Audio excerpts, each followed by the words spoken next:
here live with the one and only Buddy McGirt. It's been some time, you know. Been doing a couple of with him for like 2 years now.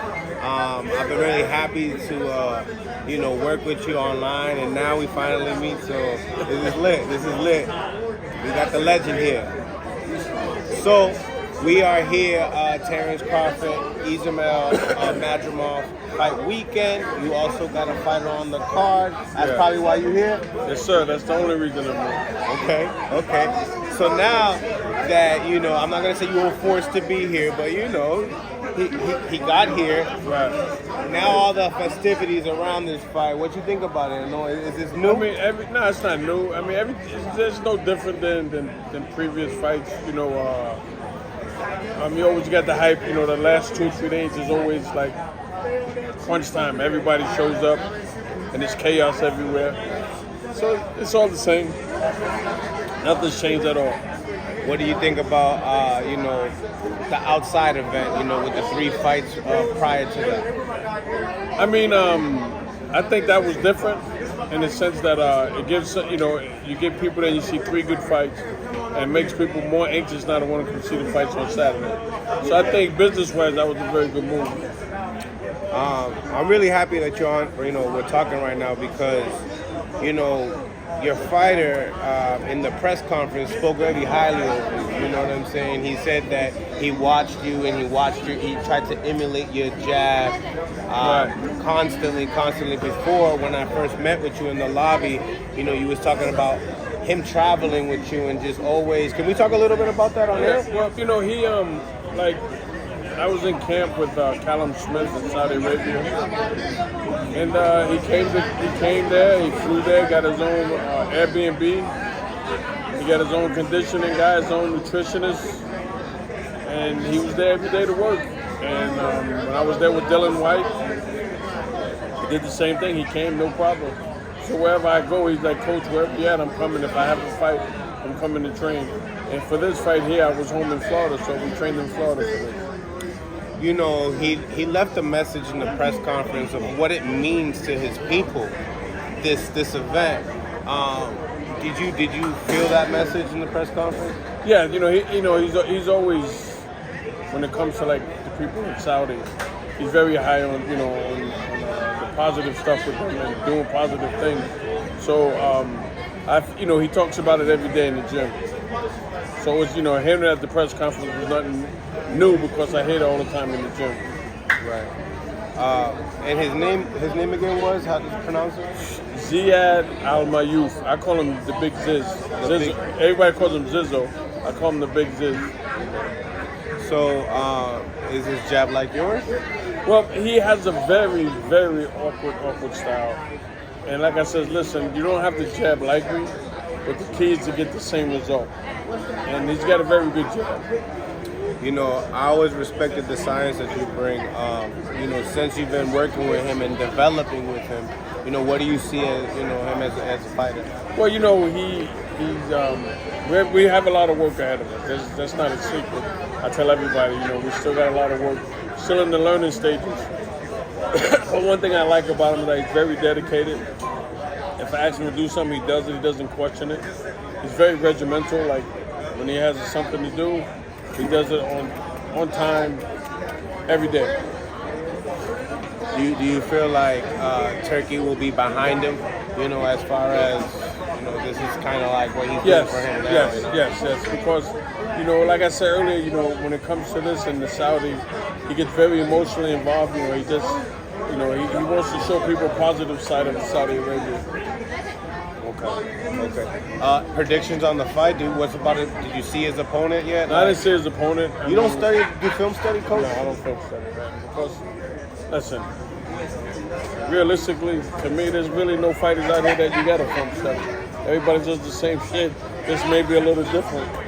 Okay. What division is he competing at? Between junior welter and welter. Okay. Junior welter and welter. You got Jerome Boots Ennis over here. You think that'll ever happen? Oh, no. By the time we get to where Boots is, Boots should either be fighting 154 or retired. It's going to take us a few years to get there. It's not going to happen overnight. Okay. You ducking the smoke? Nah, I'm just being smart. I'm just kidding. Listen, all right, listen. So let's talk about the card a little bit. What you think about the main event? I think Crawford in 5. Yeah? Yeah. What you see? I just see Crawford, once he finds his rhythm, getting him out of there. Listen, I can't see a guy with 10 fights beating Terrence Crawford. I don't care how many amateur fights he has. I'm saying you're in the big leagues now. Okay. You know what I mean? So I It just don't transition. It don't transition. I can't see it. I mean anything's possible. Me personally, I can't see it. Not with 10 fights. But why the stoppage? I mean, he's moving up in weight class. Don't mean nothing. Don't mean nothing. No? No. Terrence is a special athlete. You know what I mean? If you watch him, the things that he does, he's a special athlete. He's gifted. So even if they're fighting at 160, it doesn't matter. You know what I mean? Why the stoppage though? I think Terrence got too many guns for these guys. Too much damage. Yeah. Lit. That's just cool. As far as what is another fight that you like that it really intrigues you on the card? You know, I like the two heavyweight fights. I mean, I like both of them. I mean, I'm not picking a winner, but I think that it's a fight where that boxing needs. We need fights with excitement, man. We need fights that is going to bring the boxing crowd back. And those two fights, I believe, will bring boxing back. So, do you think? Are we speaking upon the Andy Ruiz and Miller fight? The true heavyweight fights. Ruiz, Miller, both of them. I mean, listen, lately it's been Usyk, Fury, Wilder, Fury, Usyk. Yep. You know, it's time we need some new meat in there. So we got these young guys getting in there battling. So I think that that'll open the doors for the next few guys that heavyweights coming up. If there was an upset in the card, what you think? What would it be? Good question. That's what you got on the map. It's a very good question. I can't answer that. It's a good question. Yeah. Are they all 50-50 like that? To me, they are, except the main event. So Turkey doing it like that? I think the heavyweight fight's 50-50, and the only fight that's not 50-50 is the Crawford fight. So, who do you think is the real big baby? We're gonna find out. Yeah? Yeah, we're gonna find out eventually. Did you feel the energy towards like the questionnaire that they were giving to him? Like I wasn't there when they gave the questions. Man, I don't. You know, when they're doing that fight hype stuff, man, I get out of Dodge, man. Once my guys are done, I'm out. What you think about Ryu and Pitbull too? Pitbull's a beast, man. Ain't he? He's a beast. You gotta have some guns to hold him off. If you can't punch, you gotta be able to box and take a punch for 12 rounds with that guy, man. But you know he's gonna eventually get to you. But when he gets to you, you gotta be able to get his respect. You know what I mean? Try to keep him off you. If you don't get his respect, he's gonna bulldoze you. So you gotta get his respect. What else you got going on, buddy? You know, right now, just you know, I got the kid Zizzo, and I got a couple of kids in the UK that I'm working with that are fighting in September. So just go home, rest a week, and then get back to work. Well, what is like your goals when it comes down to coaching? Obviously, you're a Hall of Famer in the ring. Well, my thing is, you know, I just like helping young men achieve their goals and becoming world champion and successful in boxing. You know, there's no greater feeling than that. To watch a young man, you know, grind every day, man or woman, you know what I mean? You know, the lady boxers are doing a great job. They're putting on good fights. And that's what we need to do, like the women, man, have the best fight the best. And so to see an individual put their heart and soul into this every day, because this is a tough business. People don't realize how tough this sport is, man. So, and all the bullshit you gotta go through. So to see them accomplish that goal, to me, it's like, and being there as an ex-champion, it's the greatest feeling in the world. How does that feel from like, you know, winning your first world title? I mean, you're happy for that person, and the first thing that goes to my mind is I'm happy for them, and I'm hoping, okay, you're champ now. You gotta understand now, you gotta work hard. You worked hard to get here. Now you gotta work double hard to stay there. What do you think about the Olympics and the transgender? You know what? I haven't watched it because, I mean, if a man's fighting women, that's just that don't make don't make sense to me, man. I mean, it don't make sense. And my thing is, why are you as a man, whether you're transgender or not? You know what I'm saying? I'm not knocking someone being a transgender. I'm not knocking it. Right. But you know you have that advantage. You know what I'm saying? You know you have it. I mean, so you know what I mean? You say, okay, I got the advantage. I'm gonna fight in the men's there. You know what I mean? Okay, yes, you can identify as trans, and I respect that 2,000%. You know, I don't knock nobody. You know what I mean? I respect them, you know what I mean, a whole lot. You know what I mean? But to go in there to fight women, I mean, it's you know you got the advantage out the gate.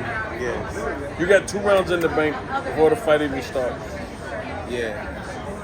Do you feel like boxing, you know, obviously we try to change the sport. You know, we had, you know, from 15 rounds to turn into 12, you know, but like, what else do you feel like, you know, do you feel like that would water down the sport if that came into the pros?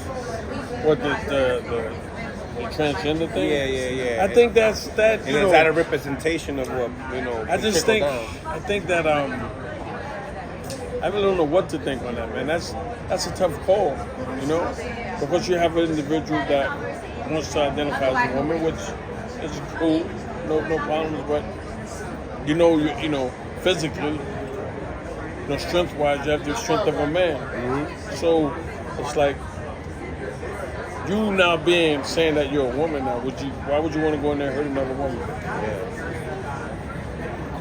I mean, physically hurt, not, you know, mentally, but physically do harm to them. You know what I'm saying? Yeah. So, you know, I mean, you can identify as it, but then fight men still. Mm-hmm. You know what I mean? Don't fight the woman because you got that. You wanting to be a woman, why would you want to go hurt another woman? Mm-hmm. That's how I feel on it, you know? Now, you in your prime and me in my prime, you know, I'm a headgear fighter, right? So, like, what are the chances of me winning the fight with you? I saw tape of you. I wouldn't fight you. I saw videos of you. In 1950, I saw you sparring with Sugar Ray Robinson, so I don't want. I wouldn't mess with you. Yeah, okay. I'll tell you right now, man.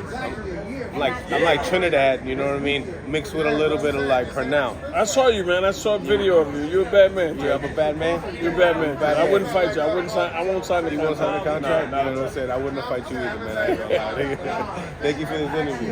My pleasure, man. Thank you. All right. It's Millcityboxing. And also, I want to say to the people that the transgender thing, I have nothing against you. I respect you 2,000%. Yeah. You know what I mean? For even like stepping up saying that you're identifying, I respect that. But to beat up another woman, I think you guys, not you guys, I think you should really think about it. Fine line. Blessings. We out.